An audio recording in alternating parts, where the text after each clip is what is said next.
اور ایسے لوگوں کی توبہ قبول نہیں ہوتی جو ساری عمر برے کام کرتے رہیں، یہاں تک کہ جب ان میں سے کسی کی موت آ موجود ہو تو اس وقت کہنے لگے کہ اب میں توبہ کرتا ہوں۔ اور نہ ان کی توبہ قبول ہوتی ہے جو کفر کی حالت میں مریں۔ ایسے لوگوں کے لیے ہم نے دردناک عذاب تیار کر رکھا ہے۔ مومنوں، تم کو جائز نہیں کہ زبردستی عورتوں کے وارث بن جاؤ، اور دیکھنا اس نیت سے کہ جو کچھ تم نے ان کو دیا ہے اس میں سے کچھ لے لو، انہیں گھروں میں مت روک رکھنا۔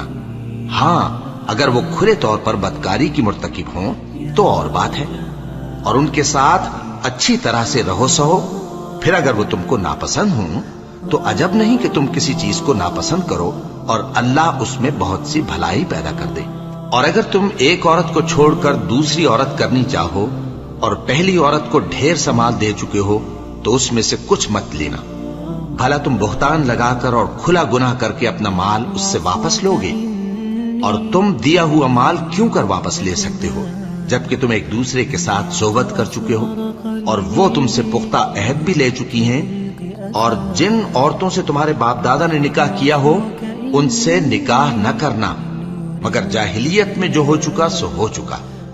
یہ نہایت بے حیائی اور اللہ کی ناخوشی کی بات تھی اور بہت برا دستور تھا۔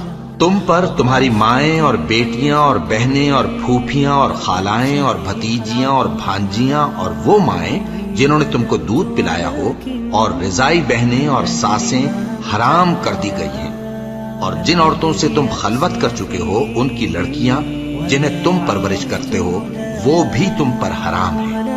ہاں، اگر ان کے ساتھ تم نے خلوت نہ کی ہو تو ان کی لڑکیوں کے ساتھ نکاح کر لینے میں تم پر کچھ گناہ نہیں، اور تمہارے صلبی بیٹوں کی عورتیں بھی اور دو بہنوں کا اکٹھا کرنا بھی حرام ہے، مگر جو ہو چکا سو ہو چکا۔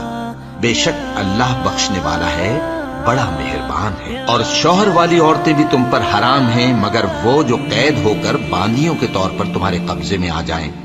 یہ حکم اللہ نے تم کو لکھ دیا ہے، اور ان محرمات کے سوا دوسری عورتیں تم کو حلال ہیں، اس طرح سے کہ مال خرچ کر کے ان سے نکاح کر لو، بشرطے کہ نکاح سے مقصود عفت قائم رکھنا ہو نہ کہ شہوت پرستی۔